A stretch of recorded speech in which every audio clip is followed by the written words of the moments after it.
Right. We're going to go ahead and get started in just a moment here.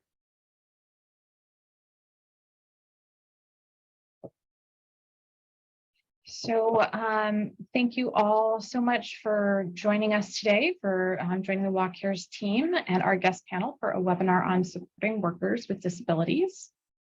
I am your host, Kristen Mackey. I'm the Community Relations and Outreach Program Manager for Walk Cares, and I would like to go around to our panel and have each person introduce themselves briefly.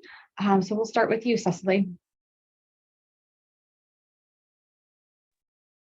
Hi, thank you. Hello, everyone. My name's Cecily Colson. I use she, her pronouns. I'm the Executive Director of the Washington Initiative for Supported Employment, or for short, WISE.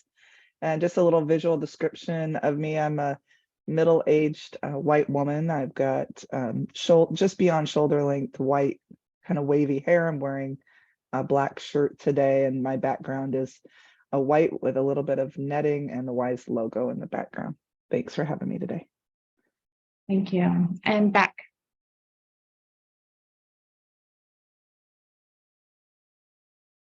Hi, everybody. Beck here. I'm the Executive Director for the Washington State Independent Living Council.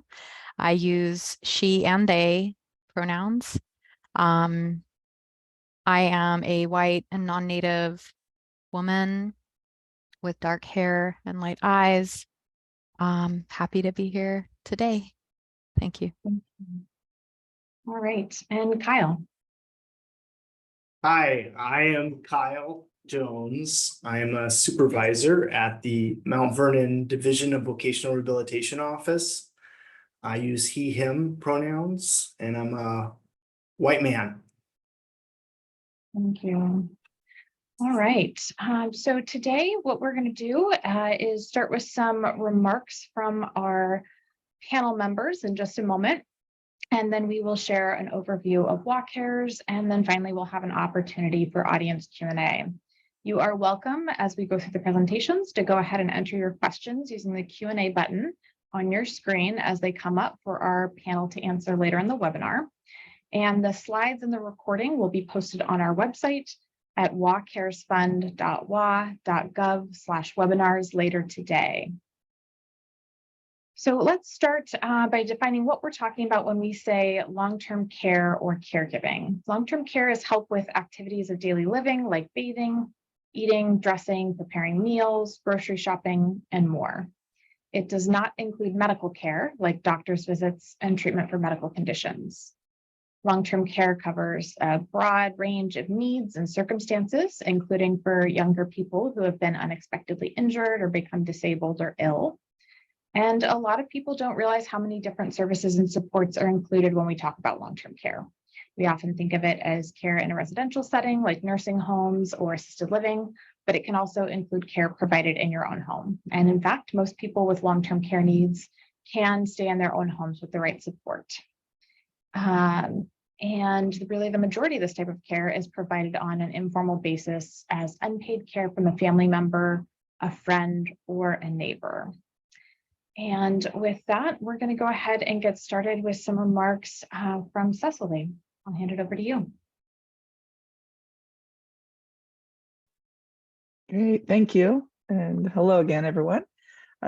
I am coming to you today to tell you a little bit about WISE and what we do. We're a training and technical assistance organization here in Washington State. And let's go ahead and go to the next slide, and I'll tell you a little bit more about us. We actually are a private not-for-profit organization, and WISE was founded in the mid-'80s, in 1985, when Washington State was working on implementing employment services for people with intellectual and developmental disabilities. There were actually services in Washington State at the time, largely those were facility-based types of services, or what some of you may know as sheltered workshops. In the time, a lot of contract work that was brought into nonprofits where people with disabilities were hired to perform various job duties and to work on those contracts. During that time in the 80s, the United States was looking at having more organizations that could help people obtain employment from community-based employers. And Washington State received a grant to expand that service. And WISE was founded at that time to provide the training to community-based organizations and employers and people with disabilities and families to make sure that people could have the jobs that they want in the communities that they lived in with employers, just like everyone else who didn't experience a disability. So you'll see WISE working with providing training. We partner with DVR, who's here today, to provide training for their employment providers. We also have a long-standing contract with Washington State DDA, or the Developmental Disabilities Administration, to provide training services to people with disabilities, families, employment agencies. We help the counties administer those programs in Washington State by providing technical assistance services when requested. And we also work with businesses to help them figure out what it would take to hire people with disabilities and to integrate people with disabilities into the mainline workforce. Let's go to the next slide. It's a little bit about us. So the way we get that work done, typically you'll see us providing training services, what we'll call our core training on supported employment. We do that training both online and in person, and through some on-demand sorts of training curriculum that we have in a learning management system. We have different specialized trainings that we offer. Those can range from helping you with your Social Security benefits and the implications employment has on those benefits, to behavior supports for the workplace, to job development, job coaching, different specialized areas that people might want to explore to expand their career options, delivering supported employment services. Like I said, we house some of those trainings in an on-demand format. We have a large learning management system that Washington State Developmental Disabilities Administration supports. So anyone in Washington, any resident of Washington State can access our trainings for free. We also manage conferences and events, training events, and then we have both on staff and through a large consultant pool, a variety of subject matter experts that can help on employment for people with intellectual and developmental disabilities. Let's go to the next slide.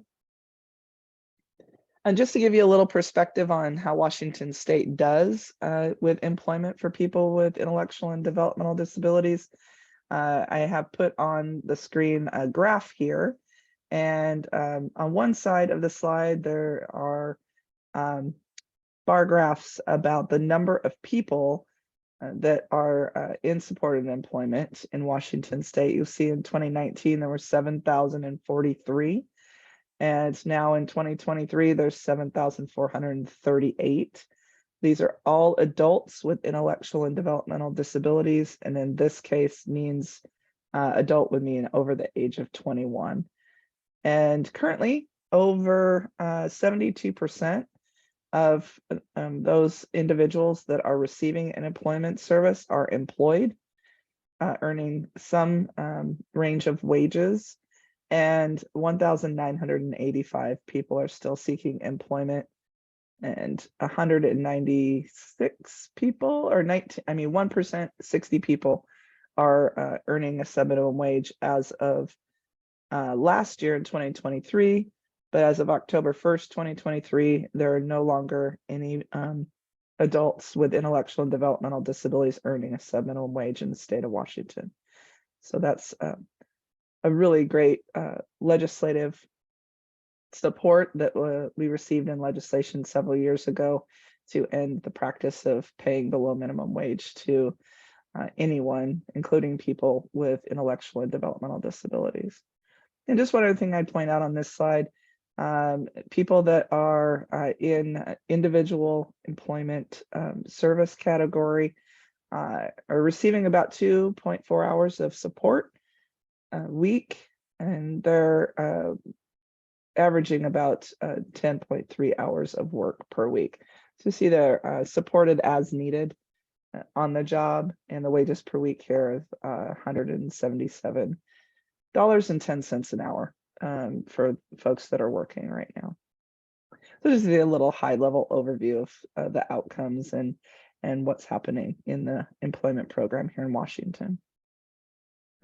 So then we'll go to the next slide. I'll just leave it at that with you all for today. And say I put a couple links on the screen that'll be part of the PowerPoint. You can click through and then you'll be able to see our training offers, our training calendar, as well as some reports to show you what our outcomes and things are, the range of things we report on each year. I've also left you my contact information if you'd like to reach out and connect after this seminar is over. So thank you. Thank you, Cecily. And with that, we will go on to Beck.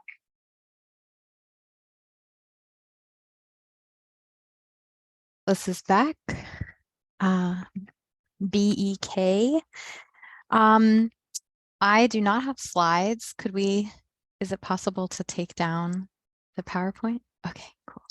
I like to see our interpreters and look at captioning when I present. So yeah, I am with the Washington State Independent Living Council.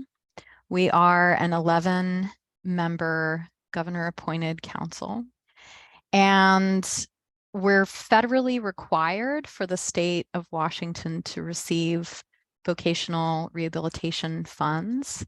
So that's part of our function, but the other part is we are supposed to be doing the state level planning with people with disabilities across the state. So when you think of like, who is the council, we're supposed to be working with and representing all people with disabilities. So across disability groups, we are across topic areas. So we are not focused on employment. We're not focused on one area, but across the spectrum of need. So yeah, that's the council. I thought a lot about what to share with all of you. So I thought I would do a little bit of my personal position, who I am, why I'm in this position. So I'm a person with multiple disabilities. I'm a late diagnosed autistic person. My parents were also undiagnosed people. So I grew up with my mother in Alaska, where I'm from. And, we never had services. We never could quite, get into voc rehab. We couldn't have supported employment. So, I'm one of those disabled people out there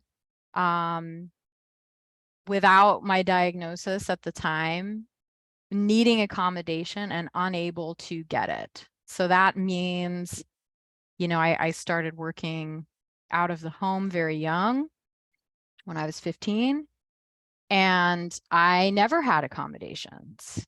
To this day, they are difficult to get what I need. And I think that story is actually very typical of many disabled people who either do not have diagnoses, who can't get medical providers to give them, who don't have health insurance, who don't have citizenship papers, and so can't access things. So it's always really interesting for me to be, in the same circles where people are operating like with a diagnosis and clamoring to get services, because there's a lot of people that never even get to that point. We're relying on, quote, natural supports, unquote, our family members who give us access, our neighbors, our children with and without disabilities. And how many minutes is that? Am I at my 5 yet? I didn't look, but I started. You're welcome to keep going. Okay. So the connection being, I do believe, the majority of disabled people are trying to get away from these systems. We're not clamoring to get into VR or supported employment. And a lot of us are multiply disabled and caregivers at the same time. So my partner is medically disabled. Like I mentioned, my parents were disabled people. My sibling, a lot of them are dead. Most of my family is dead now, or addicted and not functioning.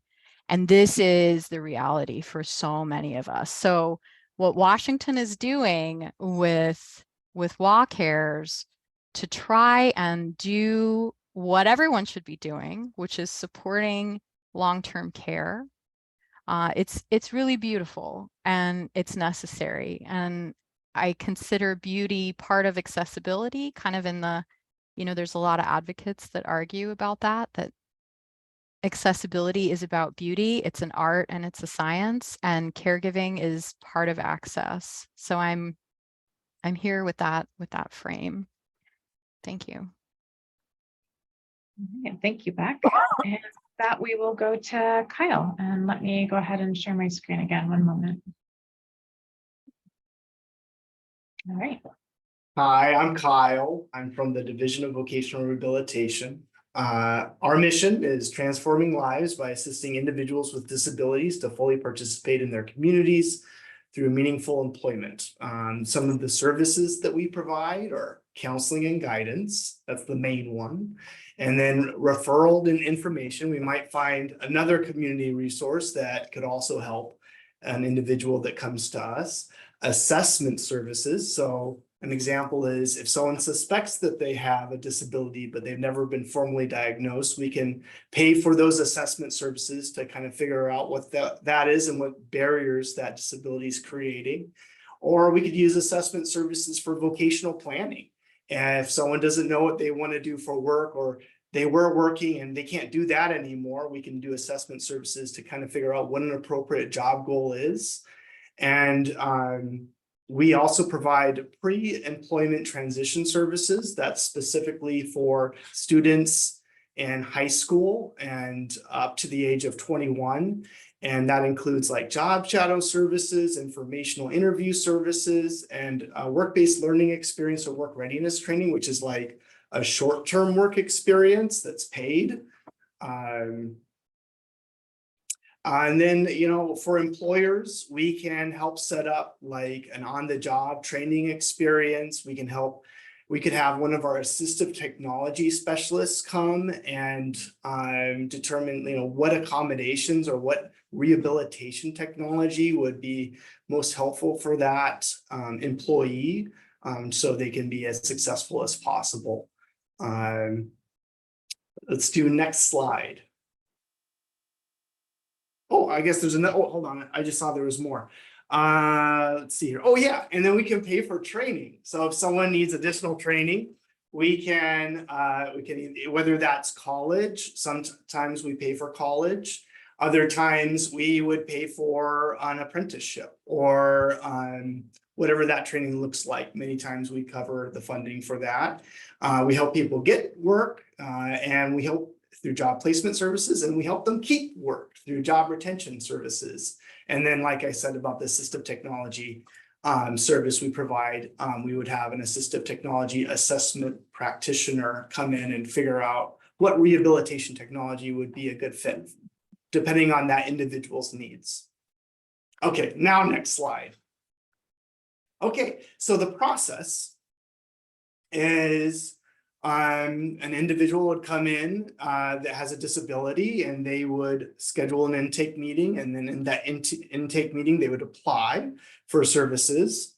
From there, we have to collect records related to that disability to determine if they're eligible for services, and we have up to 60 days to do that. It doesn't have to take 60 days, but we're not allowed to take more than 60 days to determine eligibility. And then once we have determined eligibility, then we move on to vocational planning. And we're allowed to take no more than 90 days to create a goal and figure out all the steps it's going to take to accomplish that goal. And within each step, we figure out what services DVR is going to provide that individual to help them be successful in that goal. And then we sign the plan. And after we sign the plan, then we can start providing that service. Whether that's training, job placement services, assistive technology, or even benefits planning. That's a big one for customers that are receiving Social Security benefits. They want to know, how is work gonna impact my benefits? So we'll have one of our benefits planning specialists have a conversation with them and provide them with a summary of what was discussed, so they know how income is going to impact any benefits that they're receiving. And we consider successful employment once the customer has worked at least 90 days in the job that matches their goal within their individualized plan for employment. And then we can close the file. There's no limit to the amount of files you can have open and closed through DVR. So if your file closed successfully and then 2 years later, you're like, oh, I need DVR again, we can open it right back up. And it's a lot easier to open a file that's already been closed than it is to open a brand new one, because we keep the records in our system for about 6 years before they go to archives. And that's DVR. All right, thank you so much, Kyle. And now we are going to keep moving on and talk a little bit about the WA Cares Fund. So WA Cares is a universal long-term care program in Washington State. It's a program for Washington workers. It's an earned benefit, which means you contribute for a certain number of years in order to qualify for benefits. And it's entirely self-funded by worker contributions, which go into a dedicated trust fund that's used only for this program. Workers contribute 0.58% of each paycheck to WA Cares. And you can see on your screen here what this looks like for the typical worker who makes just over $50,000 a year and would contribute $291 a year, or about $24 per month. You only contribute to WA Cares while you're working. Contributions stop when you retire or if you become unemployed. And everyone is covered at the same rate, regardless of pre-existing conditions. When it comes time to claim your benefits, you don't have to worry about copays or deductibles or filing claims, paying upfront for services. Instead, we connect you with contracted providers who offer the services that you want and pay those providers directly. Contributions to the program began in July 2023, and benefits will become available in 2026. This is what those contributions look like over the course of a career. The typical worker's income is just about at the level of green here in the middle. So you can see that $290 in contributions each year totals out at $8,700 over 30 years. Almost all Washington workers contribute to WA Cares, and to determine whether someone counts as a Washington worker, we have a definition for whether your work is localized in Washington. And that can be complicated, but we use the same definition as the state's paid family and medical leave program. So that gives us a helpful rule to work from, which is that workers who are included in paid leave are also included in WA Cares, unless they have an approved WA Cares exemption from the Employment Security Department. And if you're not sure whether you participate in paid leave in WA Cares, you can check your pay stub or ask your employer for more information. So folks whose work is not localized in Washington is automatically not included in WA Cares. No need to file for an exemption. Federal employees are also not included. Employees of tribes are only included if the tribe has opted in, and self-employed people are also only included if they opt in. Other workers can get an exemption from WA Cares, which they must apply to the Employment Security Department, or ESD, to get. And you can see some of those categories on your screen here. There are a few groups of workers who can apply for an exemption based on meeting certain conditions and continuing to meet those conditions. So that includes workers who live out of state, temporary workers with non-immigrant visas, and spouses and registered domestic partners of active duty military members. And then there are also two types of permanent exemptions. There's an exemption for veterans with a 70% or higher service-connected disability rating, These applications are available on an ongoing basis, as are the applications for the workers who live out of state, workers with non-immigrant visas, and spouses of active duty military. And then in addition to these ongoing exemptions that are available, there was an exemption available in the past for workers who had private long-term care insurance before November 2021. These applications are no longer available, but workers who already have an approved private insurance exemption will continue to be exempt permanently. And if you're interested in more information on exemptions, you can visit our website at wcaresfund.wa.gov/exemptions. And if you are self-employed, you can choose to opt into the WA Cares Fund and protect yourself with the same affordable benefits that are available to other Washington workers. Like other workers, you contribute 0.58% of your earnings, which includes your net earnings and any gross wages that are paid to you from your business entity. And then you earn and qualify for benefits using the same pathways that we'll talk about in just a moment. Those applications, if you are self-employed and interested in opting in, are available on our website at wcaresfund.wa.gov/opt-in. So here is the first contribution, the first requirement, excuse me, that you have to meet in order to get WA Cares benefits, which is the contribution requirement. Everyone who is contributing to WA Cares more than 500 hours per year is earning benefits, part-time and temporary workers included. And by contributing for a certain number of years, you earn access to the benefit. There are 3 different pathways that you can use to meet that contribution requirement. The first is early access, which is for workers who haven't yet been able to earn lifetime access, but have a care need either while they're working or soon after leaving work. So to qualify for this pathway, you need to have contributed for at least 3 of the past 6 years at the time that you apply for benefits. And we do expect a lot of workers with disabilities will qualify through this pathway and be able to use their benefits as soon as they become available in 2026. Then the next pathway is lifetime access, which is the pathway we expect the majority of Washington workers will use to qualify. And to use this pathway, you must contribute for 10 years without a break of 5 or more consecutive years. Then finally, we have a special pathway that's just for people near retirement. So if you were born before 1968 and are therefore near retirement as the program begins, you're unlikely to qualify for the 10 years pathway. You can still earn 10% of the full benefit amount for each year that you work. So for example, if you work and contribute for 500 hours or more per year for 3 years, you would earn 30% of the benefit amount, or just under $11,000, which is adjusted for inflation.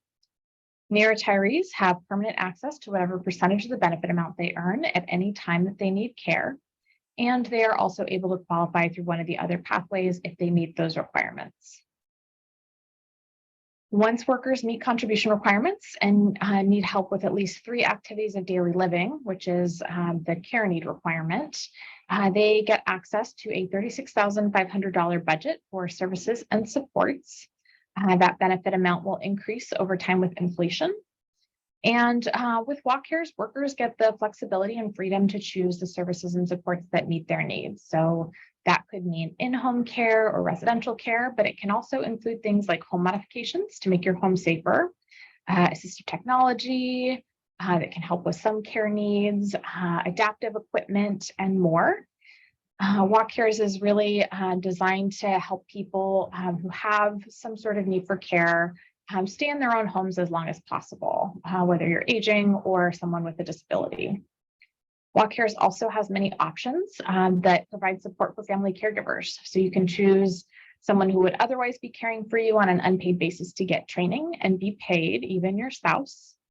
And WA Cares can help lessen the impact on those family caregivers, either by paying for their time or making sure they can get other support services. We get asked a lot about how far the benefit amount will go, and we know it won't cover 100% of care for everyone, and in particular, workers with disabilities who have a lifetime need for care are going to use a lot more care than this over their lifetime. But we know that it would cover the amount of in-home care that the average Medicaid client uses right now for roughly a year. So for some people, that's going to cover all the care that they need. And for others, Walk Cares really will provide you and your family with immediate relief. And especially for folks who have some kind of a sudden care need, time to plan for care costs that you expect to have in the future.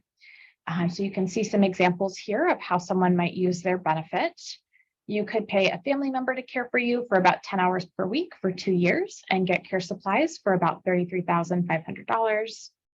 Or you could choose services that help you stay safely in your own home. You could purchase $15,000 worth of renovations like bathroom modifications or a wheelchair ramp to improve your home's accessibility. Get an electric wheelchair or a scooter and have meals delivered each week for 3 years for around $26,800. Or someone who needs long-term care due to an unexpected injury could get 20 hours of in-home care per week for a year, plus transportation to appointments and crutches for about $34,600.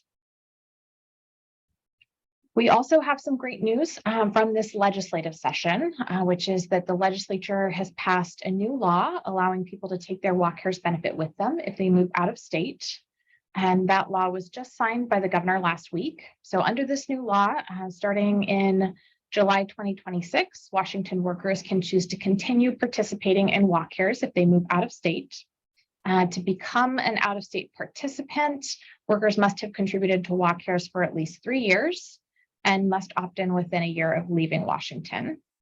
Like other workers, out-of-state participants will keep contributing to the fund during their working years, and the state will create a process that they can use to report their earnings and pay premiums with a focus on making it easy for participants to do so. Benefits will become available for out-of-state participants a little bit later. Those will become available starting in July 2030. They will use the same pathways as other workers to meet the contribution requirement. And then there's a slightly different care need requirement, which is that you must meet at least one of these requirements. You must either be unable to perform without substantial assistance from another person, at least 2 of the following activities for a period of at least 90 days, which is eating, toileting, transferring, bathing, dressing, or continence. Or you must require substantial supervision to protect the beneficiary from threats to health and safety due to severe cognitive impairments. And if you are interested in learning more about portable benefits and want to find out when we have updates on some of those details, I recommend signing up for our mailing list at walkcaresfund.wa.gov. And with that, we will go ahead and move on to audience Q&A. It looks like we don't have anything in the Q&A yet. So if you do have questions, please go ahead and enter them right now.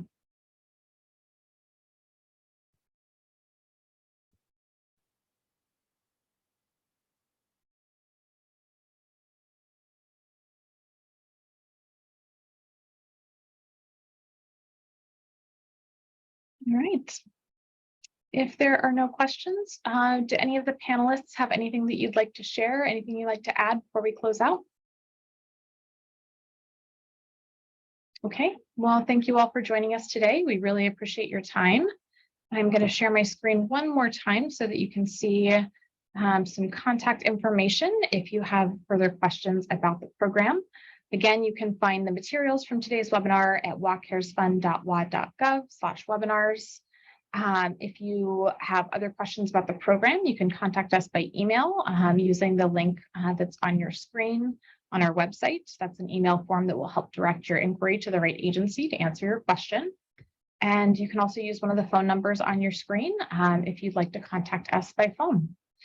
And we hope to see you all next month for our April webinar, which will be Walk Cares Basics, What Workers Need to Know. And in the meantime, we hope you all have a wonderful afternoon. Thanks for joining us.